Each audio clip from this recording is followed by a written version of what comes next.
गाडी लिएर गएर गाडी लिएर जान गाडी लिएर जान ठुलो अनि रातो नरो भन्छ जङ्गल लिएर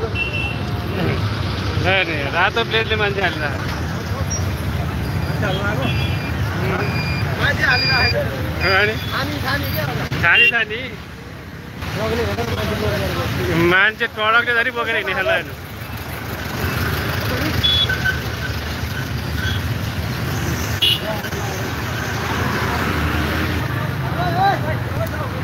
ल हेर्नुहोस् यहाँ जे भ्यान जे आउँछ त्यसले गाडी मान्छे बोक्न थालेछ ल हेर्नुहोस् अनि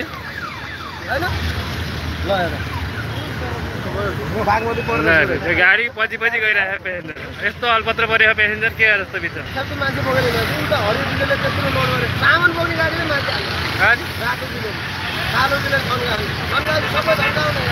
हो नि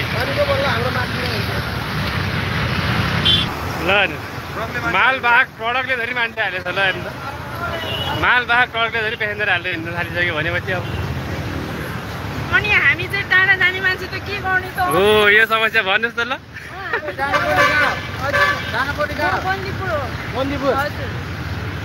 अनि अब आफ्नो साधन छैन अनि त्यसपछि हामी के गर्ने त हो अब फेरि आफ्नो साधन हुने त आउँछन् राख्नु भयो होइन हामी आफ्नो साधनमा अल्पत्र यस्तो महँगी छ बिचरा लोकसेवा दिन आउनु भएको होला होइन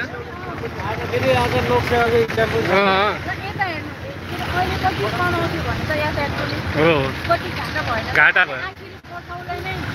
फाइदा भइरहेको छ रातै प्लेटलाई फाइदा भयो ल हेर्नुहोस् यहाँ पठाउको ल हेर्नुहोस्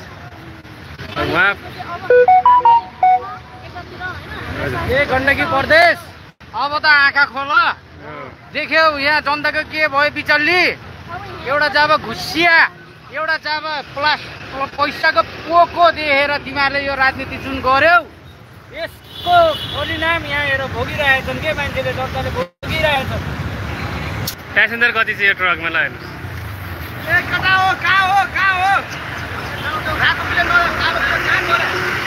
हेरौँ न बस कालो प्लेटकै बस हो यो कति आनन्द हिँडिरहेको छ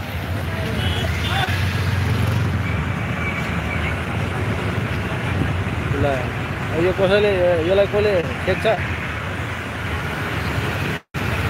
त्यो छेक्नेवाला छ त यहाँ छैन नि अनि यहाँ अब मार्केटिङ ल हेर त हेलो होइन हामी त सुरुवातमै गर्दैछौँ यसले अब चाह्यो भने अमरसिंहतिरबाट उस्तै पछाडि ढाला पनि हाल्छ नि ल अमरसिंहबाट हालौँ है साथी हाल जनतालाई अलबत्र पारेर इन्ड्राइभ नारायण बोत्तम बोक्न पर्यो चितवन बोक्न पर्यो कता गयो खोइ रातो इन्ड्राइभ खतम भयो ल इन्ड्राइभले सुविधा दिन पर्यो हेरौँ त कालो प्लेट हामी नभई नहुने भएपछि हामी माथि किन यति माथि चढाउँ त किन अन्याय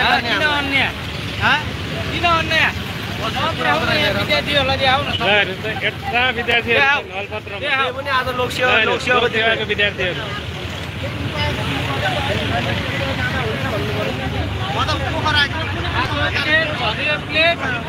मुर्दाबाद इन्ड्राइभ रातो प्लेट मुर्दाबाद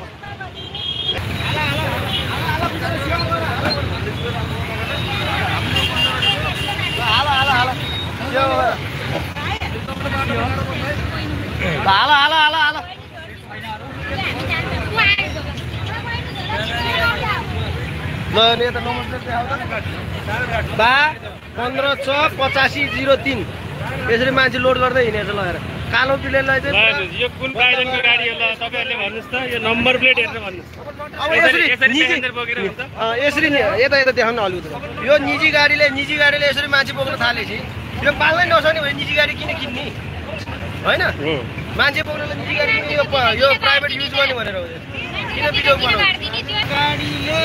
तपाईँको 50,000 रुपियाँ तिरेर गरेर यहाँ पाउने हाम्रो कालो प्लेटको 7-8 लाख रुपियाँ तिरेर हामीले कालो प्लेट हालेको अर्थ किन हो यो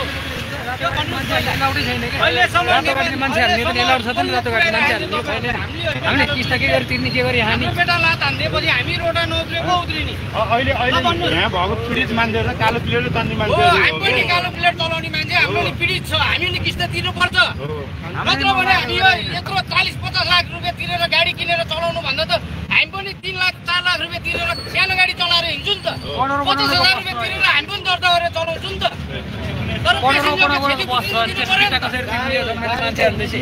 अहिले गाडी चाहिँ निजी रातो प्लेटको अर्थ के हो ल भन्नुहोस् कालो प्लेटको अर्थ के हो ल त्यो मलाई जवाब दिनुहोस् अनि म तपाईँलाई भन्छु ल भन्नुहोस् कालो प्लेट भनेको अहिलेसम्म अहिले हामीले तपाईँहरूलाई के लाखको भाडाभन्दा बढी मागेको थिएन नि त सर हामीसँग चाहिँ सरकारले 7 लाख 8 लाख रुपियाँ तिरेर कालो प्लेट दर्ता गराउने अहिले फेरि 50,000 रुपियाँ तिरेर रातो प्लेट दर्ता किन गराउने हामीले पनि दाइ क्यास तिरेर कुनै पनि गाडी किनेको छैन हामीले पनि घर जग्गा लाल पूर्जा सबै राखेर ब्याङ्कमा झिटो राखेर हामी किस्तामा गाडी किनेर चलाएको मान्छे हो बुझ्नु पर्यो हाम्रो पनि परिवार छ उता किस्ता तिर्ने उता कालो प्लेटको भाडा त्यो भाडाको पैसा तिर्ने अहिले चाहिँ रातो प्लेट 50,000 दर्ता गर्ने नपिडित कालो प्लेटको चालक प्लस साउजी मेरो नाममा छैन गाडी मेरो किस्तामा छ विद्यार्थी साथीहरू यसो गरौँ त हामी लान यही बसौँ त हामीलाई निकास दिनुपर्छ विद्यार्थीलाई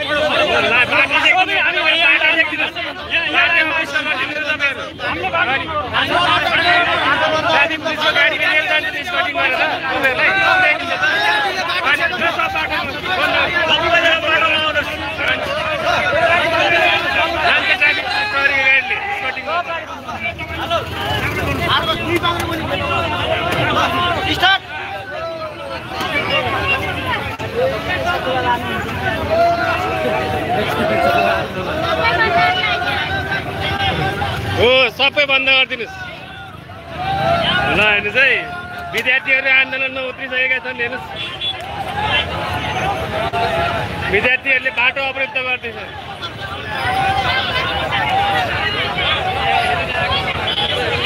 विद्यार्थीहरूको दाम परिरहेको छ पुरै विद्यार्थीहरूले